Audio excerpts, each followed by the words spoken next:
So, ang China nga po, mga sangkay, nagkaroon po ng malaking problema pagdating sa ekonomiya.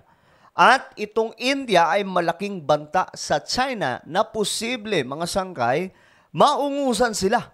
At eto, siguradong bad trip na naman ngayon ng China, mga sangkay, sa balitang ito dahil nga po may ganap ngayon sa India na hindi magugustuhan ng China.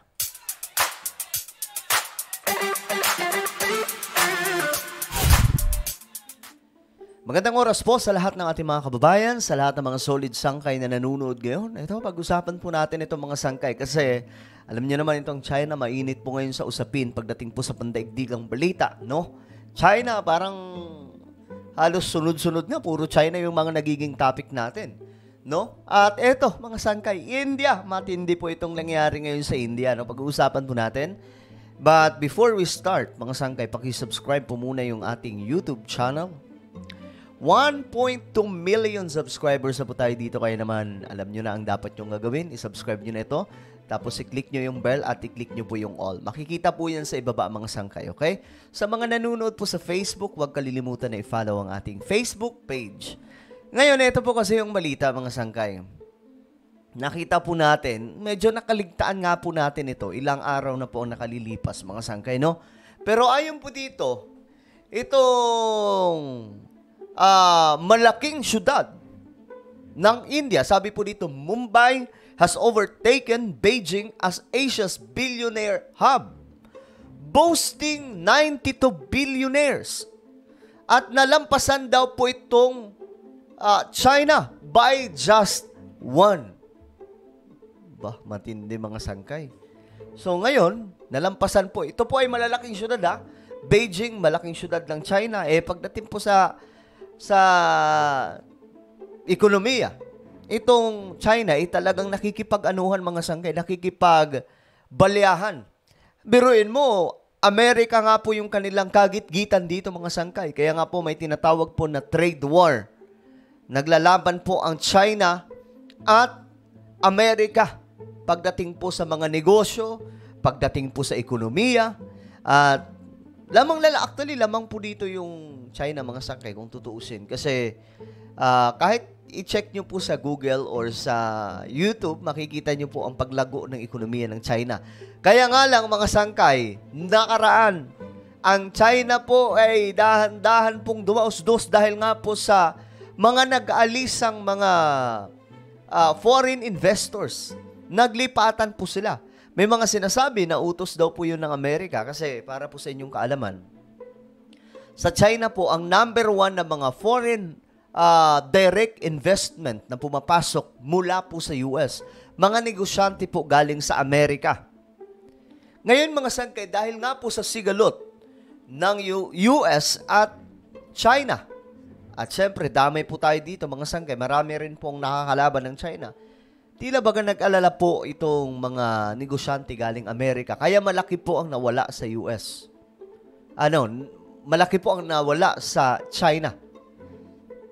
Ngayon, mga sangkay, nag-alisan po itong mga Amerikanong mga negosyante. Naglipatan, mga sangkay. At ayun, malaki po ang ibinaba ng ekonomiya nitong China. At ito, mga sangkay, sabi po dito, boasting 92 billionaires. Surpassing Beijing by just one. Grabe, no? Isa lang naman pala, mga sangkay. Pero malaking bagay na ito sa kanila. Sila po yung naglalaban, mga sangkay, pagdating po sa ekonomiya. Globally, Mumbai now ranks third in the number of billionaires. Okay. Trailing only New York and London. Okay. So, nangunguna ang New York, tapos London, Mumbai, okay, dito. Tignan po natin itong balita, mga sangkay, mula po dito sa international. Ito po yun, no? Ang Mumbai daw po ay nalampasan na ang Beijing to become Asia's billionaire hub. Our next story comes from Mumbai, the financial capital of India. Mumbai is also called the maximum city for a number of reasons, including its number of billionaires now. Mumbai has 92 billionaires, the maximum in Asia. It has surpassed Beijing for the first time and is among the top 3 billionaire capitals in the world. Okay. Ang pinagtataka ko lang, mga sangay, dito sa India, no? Di ko alam kung bakit ganon. Itong India, marami palang mga bilyonaryo. Pero bakit kaya kung titingnan po natin yung kanilang bansa ay napakahirap ng mahabang panahon? Kasi ngayon pa lang po mga sangkay, actually, ngayon lamang po ang India talaga umusad ng umusad na nakikipagsabayan na po. Maging sa China, mga sangkay, nakikipagbalyahan na po pagdating sa ekonomiya. At ngayon, ayan, yung India, dahan-dahan pong umaangat at dito mga sangkay, pagdating sa pinakamayayaman ng mga bilyonaryo sa Asia, nalampasan na po ng Mumbai or India, itong malaking syudad nila, ang Beijing. Mumbai comes after New York and London. So what is driving this billionaire boom? And what does it mean for India? Ano ang ibig sabihin daw nito sa India? This report tells you. If the movie Crazy Rich Asians had a sequel, there's a good chance it could be based in Mumbai, India's financial capital. After all, Mumbai is now home to 92 billionaires. Okay, kung titingnan po natin ngayon yung India mga sangkay, ito. Makikita po natin na dahan-dahan po talagang gumaganda yung kanilang mga syudad, pinapaayos ng mga sangkay. Kasi ngayon pa lamang, no, ilang taon pa lamang po ang nakalilipas simula po nung may binago po sila sa kanilang sistema pagdating sa ekonomiya. At ngayon, mga sangkay, kita nyo naman ang paglago. It is now home to 92 billionaires. The city has emerged as Asia's billionaire hub and ranks third globally after New York's 119. Grabe, oh. New York pa lang may pinakamarami, 119. Tapos sa London, 97. Billionaires and London's 97. Mumbai, 92. So, sila po yung top 3 na mga malalaking syudad sa buong mundo na may pinakamaraming mga bilyonaryo. What's more, Mumbai has surpassed Beijing for the very first time, edging past its 91 billionaire count. As a country, though, China has the highest number of overall billionaires. Ayun nga, mga sangkayo. Pagdating sa top nations with billionaires, number 1 pa rin po ang China. Ayan. Makikita po natin, medyo malayo pa nga po yung India. Kasi ang India, medyo bago-bago pa lamang po simula po nung dahan-dahan po lumago ang kanilang ekonomiya. Pero pag-usapang mga malalaking syudad na may pinakamaraming billionaire, India po ay pangatlo, mga sangkay. Pero dito sa overall top nations with billionaires, number 1 pa rin po ang China. Ayan, US 800, China 814, India 217. So dito mga sangkay, makikita po natin na itong China at Amerika, kaya po madalas nag-aaway mga sangkay hanggang ngayon. Pwede pa nga umabot sa digmaan dahil nga po pagdating po sa pagpapayaman ng kanilang bansa, ekonomiya, mga bilyonaryo at mga negosyo, yan po silang dalawa mga sangkay yung nagkakaroon po ng dikitan po. Ayan. Followed by the US, then India. In terms of numbers, China has 814 billionaires compared to India's 271. Grabe, no? That's a threefold difference. Yet Mumbai has come out on top. Pero, ang India, mga sangkay, hindi malabo na baka magtapuan yan sa mga susunod na panahon. Kasi ngayon, nagsimula na pong lumago ang kanilang ekonomiya. This is a huge feat, but what's behind it? There are two aspects here. First, wealth creation in China has undergone massive changes. Grabe nyo. Tingnan nyo mga sangkay yung China.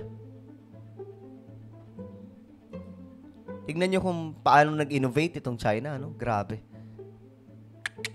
Creation in China has undergone massive changes. Grabe, oh. Between 2022 and 2023, yeah, makikita po natin mga sangkay na yung China talaga katakot-takot po in-improve, no? Ito, ultra-rich has shrunk by 155.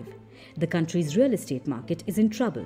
Its renewable energy sectors are struggling to grow. Its stock market has remained weak. So the overall wealth of Chinese billionaires has fallen by 15%. But there's another reason here. India's growth. Last year was a strong one for the country. Its already robust economy grew by 7.5%, Ito ha, usapang ekonomiya na to mga sangkay. as did confidence in the Indian economy. India added 94 people to its list of billionaires last year. That's the highest number since 2013. Okay. Alam nyo mga sangkay, tayo mga nagbabalita o lagi po tayo nakikinig sa mga pandaigdigang balita. Nalalaman po natin yung mga ganitong klaseng nagaganap, no? Na ito pala ang nagiging takbo ng ekonomiya ngayon ng mga bansa, kagaya po ng India at China, Amerika, na talagang nag-aanuhan sila mga sangkay. Meron pong, hindi naman awayan talaga na ano, pero pagdating po sa negosyo, nagpapaanuhan sila, may competition na nagaganap.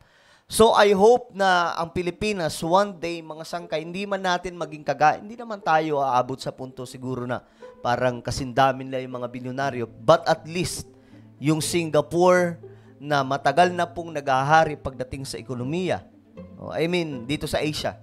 Ang Singapore kasi isa po sa mga top tawag dito, malago pagdating sa ekonomiya. At least ang Pilipinas, no, lumago ng ganon. Kaya nga po kinakailangan mga sangkay na maipasa na po itong economic charter change para kahit papano mga sangkay umusad na po ang ating bansa sa paglago ng ekonomiya, dahil wala pong mangyayari kung hindi po natin papapasukin yung mga dayuhang negosyante na magtayo ng kanilang mga negosyo. Ang rason kung bakit malago ang China at lumalago ngayon ang India ng husto ay dahil po bukas ang kanilang ekonomiya sa mga dayuhang negosyante. Kaya ngayon mga sangkay, yung kanilang bansa ayan lumalago.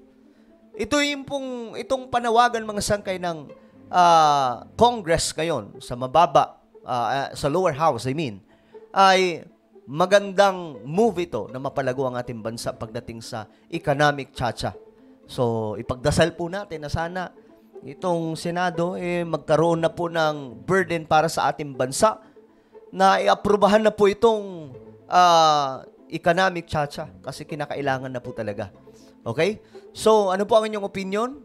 Mukhang naapakan na po ng India pagdating po sa maraming mga bilyonaryo sa isang malaking syudad, ang China. So ako na po ay magpapaalam, mag-ingat po ang lahat.